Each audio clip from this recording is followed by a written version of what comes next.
Caros amigos aqui do Via Romana, como vão? Pois bem, pessoal, esse vídeo é uma breve refutação do senhor Carlos Ramalhete, que recentemente gravou um vídeo e escreveu um artigo no site Medium contra Dom Marcel Lefebvre, acusando de ter cometido o erro da desesperança contra as autoridades e contra a igreja, de ter caído no pecado do desespero, em razão de ter sagrado 4 bispos em Ecônia, 1988, para atender às necessidades da Fraternidade São Pio X e garantir, mantendo a celebração da missa tradicional, a ordenação e as crismas, a continuidade de uma tradição que foi quebrada pelo Vaticano II, deixada de lado pelo Vaticano II. Portanto, nós aqui nesse vídeo vamos fazer uma breve refutação das acusações feitas por Ramalhete, que na verdade são uma retomada das acusações feitas já pelo deplorável site O Catequista. Acusações que nós tivemos a felicidade de refutar, de responder lá no nosso blog. Nós fizemos um artigo de defesa do Dom Marcel Lefebvre, deixaremos aqui na descrição do vídeo o link desse artigo para que você leia. Basicamente, eu queria começar esse vídeo de defesa do Dom Marcel Lefebvre e de resposta a Carlos Ramalhete, lembrando do seguinte: o Papa São Pio V, lá no século XVI, no final do Concílio de Trento, deu um indulto perpétuo para a missa tradicional, a missa tridentina, também chamada de missa gregoriana, missa de sempre, etc. Esse indulto perpétuo está consignado na bula Quo Primum Tempore, que nós vamos ler aqui para você entender do que se trata. Vou começar aqui a leitura. Ordenamos que a missa, no futuro e para sempre, não seja cantada nem rezada de modo diferente do que está conforme um missal por nós publicado. Que missal é esse? Quem aqui fala é o Papa São Pio V. É o missal tridentino, missal tradicional. Em virtude de nossa autoridade apostólica, concedemos e damos o indulto seguinte: doravante, ou seja, daqui por diante, daqui para frente, em qualquer igreja, se possa, sem restrição, percebam a palavra, sem restrição, seguir este missal, com permissão de usá-lo livre e licitamente, sem nenhum escrúpulo de consciência, e sem que se possa incorrer em nenhuma pena, sentença e censura, e isto para sempre. Não sejam obrigados, aqui cabe sublinhar essa frase, não sejam obrigados, bispos ou padres, a celebrar a missa de outro modo. A presente bula não poderá jamais, em tempo algum, ser revogada nem modificada, mas permanecerá sempre firme e válida. Percebam, sempre firme e válida. Se alguém, contudo, tiver a audácia de atentar contra estas disposições, ou seja, se alguém quiser proibir a celebração da missa tridentina, saiba que incorrerá na indignação de Deus Todo-Poderoso e de seus bem-aventurados apóstolos Pedro e Paulo. São Pio V na bula Quo Primum Tempore. Pois bem, o que aconteceu em 1969? Foi promulgado por Paulo VI, o Papa, o novo missal. E com essa promulgação, Paulo VI decretou a abrogação da missa tradicional. Ou seja, a abrogação desse indulto perpétuo para a missa de sempre, para o rito tridentino. Ele proibiu, basicamente, os padres e os bispos de celebrarem essa missa, coisa que era proibida de ser feita a partir daquilo que foi decidido por São Pio V, que quis dar a este decreto um caráter perpétuo, permanente, ou seja, nenhum papa em nenhum tempo, em nenhum momento da história poderia levantar essa bula, levantar esse indulto. Ele é perpétuo. Aquilo que vós ligardes na terra será ligado no céu. O que um Papa decide de maneira perpétua, quando um Papa, por exemplo, dogmatiza, o Papa seguinte não pode desdogmatizar. Aquilo que foi decidido como algo que contém, né, uma perpetuidade, uma permanência para a Igreja, não pode ser abrogado por nenhum Papa. O poder do Papa é tão grande que os papas que vêm depois não podem abrogar o que foi decidido em termos de dogma ou em termos de uma disciplina litúrgica que foi querida como permanente, como para sempre. Então, aqui na bula, Papa Mundo Tempo, está muito claro que quem cometeu o erro não foi Dom Lefebvre, foi sim Paulo VI, ao proibir a missa tradicional. E aí o que começou a acontecer? Muitos padres quiseram manter a missa tradicional, resistiram a esse ato tirânico de Paulo VI, e aí começaram a ser punidos, censurados. Né? Muitos bispos aí caíram na indignação de Deus Todo-Poderoso e de seus bem-aventurados apóstolos, assim como o Papa Paulo VI. Né? Porque começaram a censurar padres que queriam manter a missa de sempre, queriam continuar celebrando a missa de sempre. Vários padres, por exemplo, na França, foram expulsos de suas paróquias por bispos que impuseram a ferro e fogo a missa nova. Não é? Disso o senhor Ramalhete não falou, nem no seu vídeo, nem no seu artigo. Não é? Então a luta de Dom Lefebvre na década de 70, ao erguer a Fraternidade de São Pio X, era o de manter acesa a chama da missa tradicional. Era o de lutar, o de resistir contra essa tirania, essa arbitrariedade de Paulo VI, contra os padres e bispos que queriam manter a missa de sempre, queriam celebrar a missa de sempre. E também uma luta pelo direito dos fiéis que queriam ter acesso a essa missa de sempre. Não é? E aí é que se forja a Fraternidade de São Pio X. Mesmo entendendo que as autoridades estavam cometendo um ato tirânico e arbitrário, Dom Lefebvre, durante as décadas de 70 e 80, manteve o diálogo com elas. Ele queria uma solução. Ele buscou uma solução. E ali no finalzinho dos anos 80, ele recebeu de Roma a promessa de que haveria a ordenação de pelo menos um bispo para que a fraternidade pudesse seguir mantendo o seu trabalho, porque afinal de contas, Dom Lefebvre já estava idoso, estava próximo da morte. Ele queria um bispo para que pudesse fazer as crismas, fazer as ordenações dos padres, para que a missa de sempre seguisse, para que a tradição seguisse. E o que aconteceu? Quando Dom Lefebvre, depois de ter recebido essa promessa, voltou a Roma perguntando de uma data para a ordenação, ele recebeu só, vamos dizer assim, promessas de que, olha, essa ordenação vai ser feita, mas não tem uma data. Inicialmente ele pediu que fosse nas férias do meio do ano, não foi atendido, e depois pediu que fosse feito no Natal de 87, também não foi feito. Né? E aí várias evasivas eram dadas a Dom Lefebvre, várias desculpas. E ele começou a perceber que ele tinha sido enganado, que não haveria a ordenação que ele tinha pedido. Tá? E o que ele decidiu fazer? Ele decidiu sagrar os 4 bispos em 88, desculpa. Né? E daí veio todo esse imbróglio, do qual o senhor Ramalhete se vale para criticar Dom Lefebvre. Então, a atitude de Dom Lefebvre, ela se deu, eu deixo no artigo muito claro, eu elenco vários fatos que mostram isso, ela se deu em face do fato de que ele ficou convicto de que tinha sido enganado, porque se Roma estava realmente comprometida a sagrar um bispo para que a fraternidade pudesse continuar o seu trabalho, por que ela sempre dava evasivas em relação a uma data? Não fazia sentido. E o que confirma que realmente Roma não tinha nenhuma disposição em ordenar um bispo é que logo que Dom Lefebvre decidiu romper e fazer a consagração dos 4 bispos, né, em Epônio, né, e eles ficaram sabendo disso, Roma foi correndo oferecer a alguns padres da fraternidade um acordo, né, mas sem a sagração de bispo nenhum. Tá?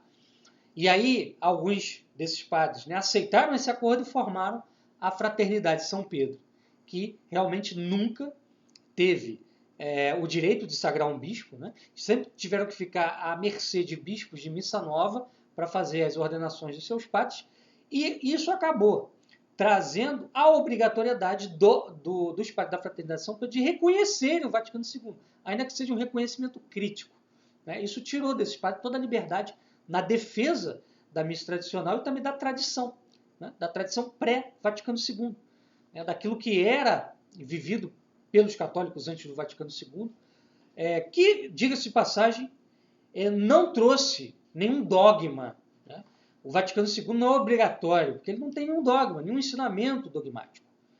O Vaticano II foi um grande diálogo eclesial, intra-eclesial e extra-eclesial com o mundo.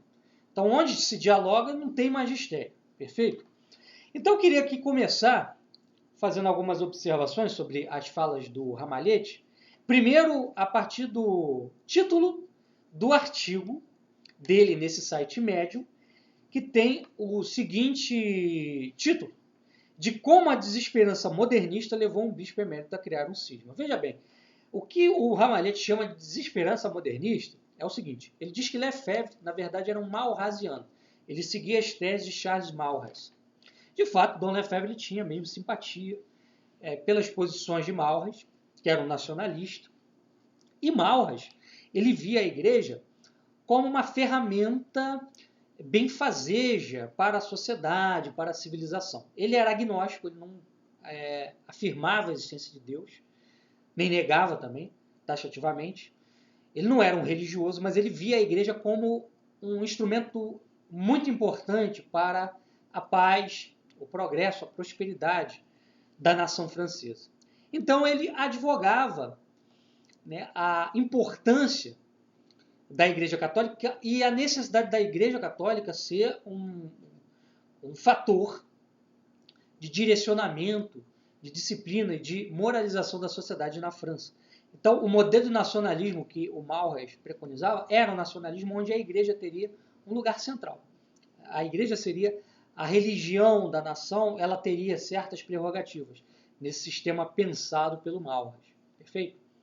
Mas o Maurras, obviamente, ele não via a coisa desde um ponto de vista católico, né? O católico ele enxerga a necessidade de uma aliança entre Estado e Igreja porque nós partimos do pressuposto que Cristo é rei. E rei não apenas das almas, como também da sociedade. Então, ele tem de reinar. O Estado tem de reconhecer Cristo como rei, o Estado tem de reconhecer Deus como seu Senhor e a Igreja Católica como verdadeira religião, dando a ela certos privilégios em face a outras religiões. Perfeito? O Maurras não chegava a esse ponto, mas ele admitia a Igreja tendo certas prerrogativas. E aí, o que o Ramalhete diz? Não, olha, o Lefebvre ele via a Igreja apenas como um fator humano, como um fator civilizatório, tipo aquilo que David Hume, filósofo inglês, pensava em termos de religião. Hume era ateu, se eu não me engano, ateu ou agnóstico, enfim, mas ele não considerava a essência de nada espiritual no universo, mas ele via que a igreja era um fator importante para constituir uma malha moral que desse à sociedade certa disciplina. Né? Então, o Ramalhete vem com essa história de que, olha, o Lefebvre era um modernista, ele via a igreja apenas por esse lado, por um lado humano, né? Como um fator importante para o desenvolvimento da sociedade, para a moral, para os bons costumes, para a civilização, para o progresso, etc. O que é uma mentira deslavada. Né? Dom Lefebvre via a igreja realmente como um organismo espiritual, como uma instituição divina, muito mais do que algo meramente humano. Tá? Essa acusação é completamente sem sentido. Eu, quando fui ler o artigo do Ramalhete no Medium, eu sinceramente fiquei espantado com uma acusação desse naipe. Né? Embora Dom Lefebvre tenha tido, sim, relações com o malrasianismo, né? Bom, essa acusação caberia também ao Vaticano II, porque quando você pega a Gaudium et Spes, o que ela diz é que os anseios do homem moderno, do mundo moderno, são também os anseios da igreja. Quer dizer, aí o Ramalhete passa por cima disso, né? E aí vem com uma acusação dessas contra Dom Lefebvre, quer dizer, Lefebvre é acusado de moderno, por ter uma posição, de certo modo, malrasianista.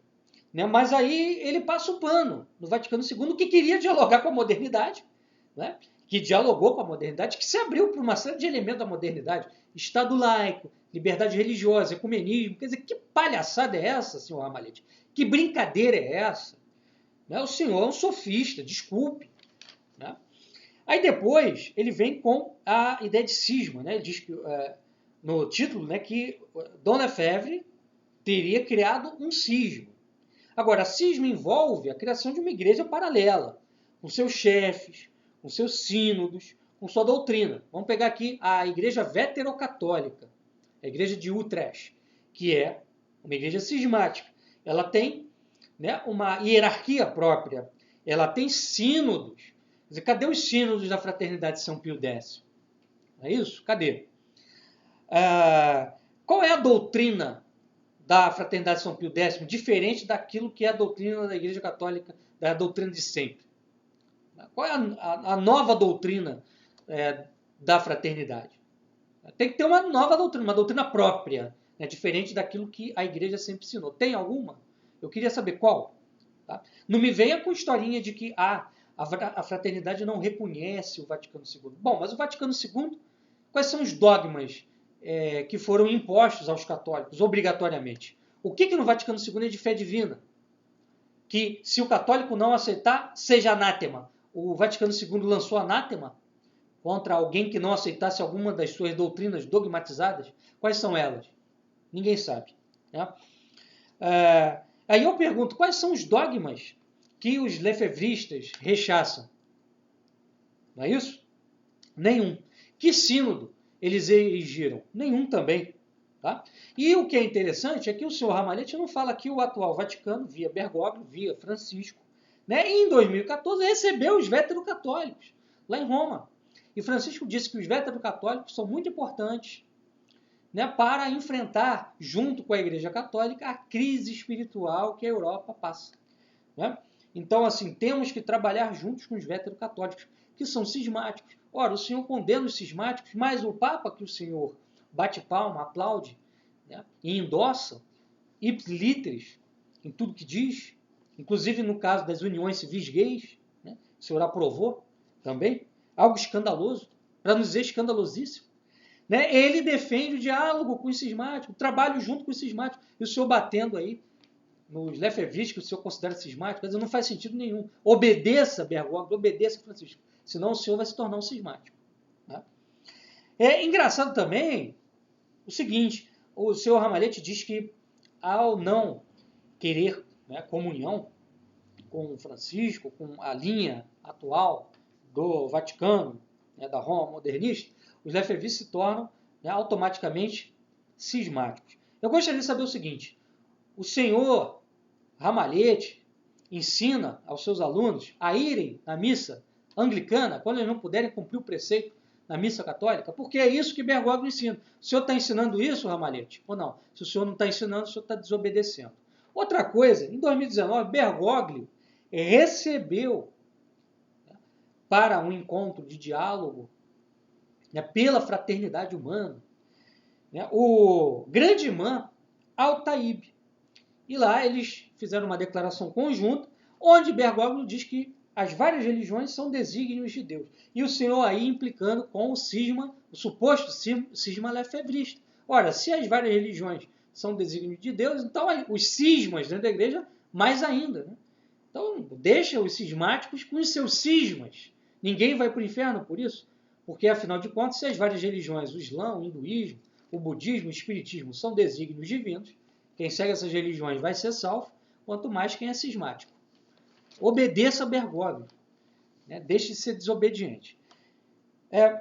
O senhor Ramalhete também associa Maurras a Comte e Kant. Ele diz o seguinte, que Charles Maurras cometeu o mesmo erro que Comte e que Emmanuel Kant, ou quase o mesmo erro, e que, portanto, Lefebvre estaria associado também a essa noção agnóstica de Kant ou de Comte, né, e de Maurras.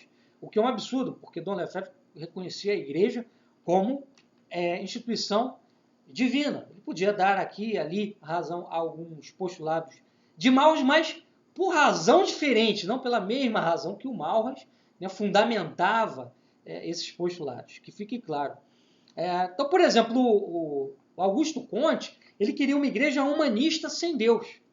O Maurras defendeu isso? Não, ele defendia a igreja católica, embora ele não acreditasse, ele não afirmasse a existência de Deus, ele queria a igreja católica, ele não queria uma outra igreja como Comte. E Kant não queria nenhuma igreja ali junto do Estado, ele queria separação total, Estado e igreja, era laicismo, laicidade. Então, de onde que o senhor tirou essa loucura, essa sandice de que Maurras está associado a Comte e Kant? Isso é uma completa insanidade. Completa insanidade. Isso é uma análise de boteco. Desculpa. Análise de boteco. Tá? E aí, né, no finalzinho do texto que ele escreve, ele fala ali, né, do Dom Lefebvre ter errado, ter desesperado, mas a gente já mostrou, né, que na verdade não houve desespero nenhum. Né? Esse artigo que eu vou deixar o link aí para você examinar, mostra isso muito bem, né, com centenas, dezenas, melhor dizendo, dezenas de fatos, né, que apontam para o seguinte: Dom Lefebvre teve muito boa vontade, aliás, ele aceitou, né, um acordo com o Vaticano, em 87, que reduziria o poder dele dentro da fraternidade.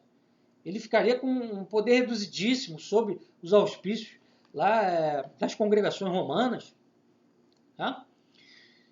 Teria quase autonomia nenhuma dentro da fraternidade, e em troca de um reconhecimento de um bispo, da ordenação de um bispo, né, que ficaria sob o auspício de Roma, não ficaria sob o auspício de Dom Lefebvre. Ainda tem isso. Quer dizer, isso aí mostra extrema boa vontade. Ele renunciou a uma série de prerrogativas que ele tinha sobre a fraternidade para fazer um acordo. Mas aí, quando foi pedir a data de sagração, nunca vinha a data. Adiavam continuamente, várias vezes. E aí, um ano depois, ele decidiu fazer a ordenação. Quer dizer, Roma não poderia ter chegado para ele e dizer: não faz a ordenação não, que aqui tem esse nome aqui, vai ser na data X. Por que não propuseram isso? Né? Roma também não propôs. Passou um ano depois do acordo sem dar uma data e um bispo para ser ordenado. Peraí, como é que houve má vontade? Isso é uma brincadeira dizer uma coisa dessa?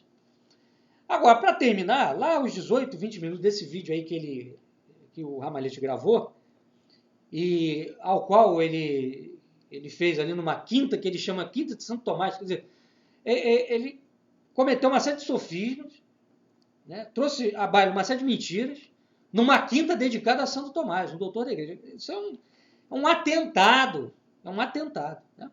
Ali aos 18, 20 minutos, o Ramalhete diz assim, que a igreja, né, ela quis dialogar com a modernidade. Quer dizer, a igreja querer dialogar com a modernidade, tudo bem. O Dom Lefebvre querer dialogar com Maurras, que era um moderno, aí tem problema. Né? Engraçado, 2 pesos, 2 medidas.